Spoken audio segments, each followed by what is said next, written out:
நபிகள் நாயகம் ஸல்லல்லாஹு அலைஹி வஸல்லம் அவர்கள் சில காரியங்களில் குற்றச் செயல்களிலே ஈடுபட்டவர்களுக்கு ஜனாசா தொழுகாமல் இருந்திருக்கிறார்கள்.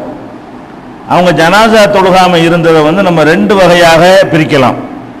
சில பேருக்கு அவங்க ஜனாசா தொழுக அவங்க நடத்தாம நீங்க நடத்துங்க என்று மக்களுக்கு அனுமதி கொடுக்குறாங்க. சில தவறு செய்தவர்களுக்கு அவங்களும் நடத்தல, நீங்க நடத்தி கொள்ளுங்கள்னு அனுமதியும் கொடுக்கல. இப்படி நபிகள் நாயகம் ஸல்லல்லாஹு அலைஹி வஸல்லம் அவர்கள் தவறான செயல்களில் மூழ்கி கிடந்தவர்களுக்கு ஜனாசா தொழுகை நடத்துவதில் இரண்டு நிலைப்பாட்டை எடுத்திருக்கிறார்கள். உதாரணத்துக்கு சொல்வதாக இருந்தால், நபிகள் நாயகம் ஸல்லல்லாஹு அலைஹி வஸல்லம் அவங்களுடைய காலத்தில் ஹைபர் என்ற யுத்தத்தில் ஒருத்தர் கலந்து கொண்டார். அல்லாஹ்வுக்காக உயிரையெல்லாம் தியாகம் செய்ய போறார் அவர். பாருங்க, ஹைபருங்கிற போரில் போய் உயிரை தியாகம் செய்யறதுக்காக கலந்து கொண்டவர் என்ன செய்யறாருன்னு கேட்டா, முஸ்லிம்களுடைய அணி வெற்றி பெற்ற உடனே இந்த பொருள்களை எல்லாம் போர்க்களத்தில் எதிரிகள் விட்டு சென்ற பொருள்களை எல்லாம் எடுத்து தலைவர்கிட்ட கொடுக்கணும், அவங்க பங்கு வச்சு கொடுப்பாங்க. அரசர்கிட்ட கொடுக்கணும், ஜனாதிபதியிட்ட கொடுக்கணும், பங்கு வச்சு கொடுப்பாங்க. ஆனா இவர் என்ன செய்யறாரு, எதுக்கு இப்படி கொடுக்கணும்னு ஒரு பொருளை சுருட்டிக்கிறாரு. போனது அல்லாஹ்வுக்காக உயிரை தியாகம் செய்ய போறாரு. அப்படிப்பட்டவர் கூட இந்த போர்லாம் முடிஞ்ச பிறகு ஒரு செகண்ட்ல என்ன ஆயிடுச்சு, அவருக்கு மனசு மாறி ஒரு பொருளை எடுத்து தெரியாம ஒளிச்சு வச்சுக்கிட்டார். போர்க்களத்தில் எதிரிகள்ட்ட இருந்து கைப்பற்றப்பட்ட ஒரு பொருளை எடுத்து வைத்து விட்டார். அப்ப நபிகள் நாயகம் ஸல்லல்லாஹு அலைஹி வஸல்லம் அவர்கள் சொல்றாங்க, சல்லு அலா சாஹிபிக்கும், இவருக்கு நீங்களே தொழுவிச்சுக்கிறீங்க, நான் தொழுவிக்க மாட்டேன். போருக்கு இவர் இந்த மாதிரி கனிமத்து பொருளை யாருக்கும் தெரியாம என்னுடைய கவனத்தை கொண்டு வராம அவர் தனியா எடுத்து ஒளித்து வைத்தார்னு சொன்னா இவர் சரியான ஆள் இல்ல. அதே நேரத்தில் அவருக்குரிய ஜனாசா தொழுகைங்கிற அந்த ஹக்கு அவர் கிடைக்கணும். அதனால வேற யாராச்சும் நீங்க தொழுகை நடத்துங்க, நான் தொழுகை நடத்த மாட்டேன் என்று நபிகள் நாயகம் ஸல்லல்லாஹு அலைஹி வஸல்லம் அவர்கள் சொன்னதாக. அது கூட எவ்வளவு பொருளுங்கிறீங்க, 2 திர்ஹம் மதிப்பு கூட இருக்கானா. அந்த அவர் எடுத்து ஒளிச்சு வச்சுக்கின்ற பொருள் லட்சக்கணக்கான ரூபாயெல்லாம் இல்ல, 2 திர்ஹம் மதிப்புடைய ஒரு பொருள் தூக்கி பாக்கெட்ல போட்டுட்டார். அப்ப அந்த மாதிரியான ஒரு அற்பமான 2 திர்ஹம்டா என்ன, ஒரு 25-50 ரூபா இருக்குன்னு வைங்களேன். இன்னைக்கு உள்ள கணக்கு பார்த்தீங்கன்னா ஒரு 50 ரூபா பெருமானம் பொருளை எடுத்து ஒளிச்சு வச்சதுக்காக வேண்டி நபிகள் நாயகம் ஸல்லல்லாஹு அலைஹி வஸல்லம் தொழுவிக்க மறுத்துட்டாங்க. ஆனா அனுமதிச்சாங்க. நீங்க தொழுவீங்கன்னு என்ன அர்த்தம், நான் தான் தொழுவிக்க மாட்டேனே தவிர இவருக்கு தொழுகையே வைக்க கூடாதுன்னு அர்த்தம் கிடையாது. இது நசையில 1933வது ஹதீஸாக இடம்பெற்றிருக்கிறது.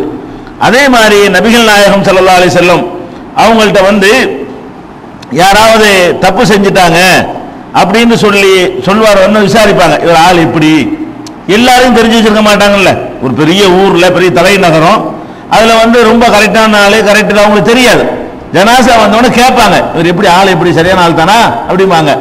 எல்லாம் பாராட்டி எல்லாரும் சொன்னாங்கன்னு சொன்னா தொழுகை நடத்துவாங்க. பாராட்டாம இல்ல ஒரு மாதிரியான ஆளு ரொம்ப சரியில்லை, முஸ்லிமா தான் இருப்பாரு, முஸ்லிம்களா இருந்தும் சரியில்லாம இருந்திருக்கிறாங்க. ரசூல் ஸல்லல்லாஹு அலைஹி வஸல்லம் காலத்துல இருந்தாங்கன்னா அவங்க சஹாபாக்கள் தான். ரசூலுல்லாஹ் காலத்திலே மௌத்தா போறாங்கன்னா அவங்க யாரு, இஸ்லாத்துக்கு முஸ்லீம் இல்லைன்னா ஜனாசா தொழுகை கிடையாது. முஸ்லிமாக இருந்து அவங்க இறந்து போறாங்கன்னா அவங்க யாரு தான், கண்டிப்பா சஹாபாக்கள் தான்.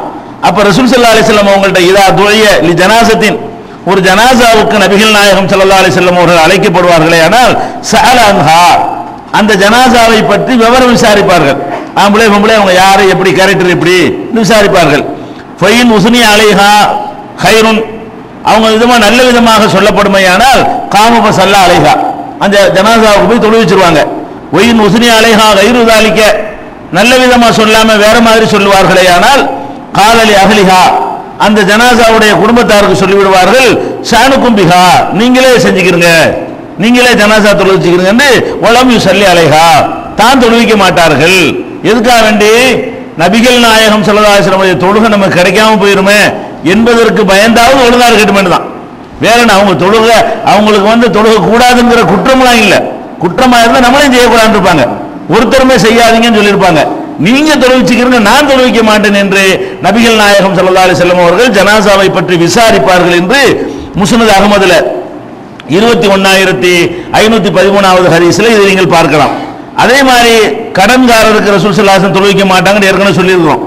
கடனாளி ஆய்வரை விட்டுட்டு போயிருக்கிறாரா ஆரம்ப காலத்துல, பிறகு அரசாங்கத்தில் கஜானாவில் நிறைஞ்ச பிறகு அவங்களே அந்த கடனை தீர்க்கிற பொறுப்பை ஏற்றுக்கிறதுனால தொழுவிச்சிருக்கிறாங்க.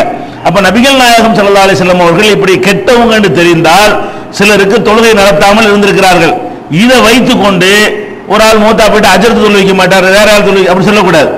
வழங்குதா? நபிகள் நாயகம் ஸல்லல்லாஹு அலைஹி வஸல்லம் தனி தரஜா வேற, அவங்க இடத்துக்குள்ள அஜரத்தெல்லாம் வரமாட்டார்.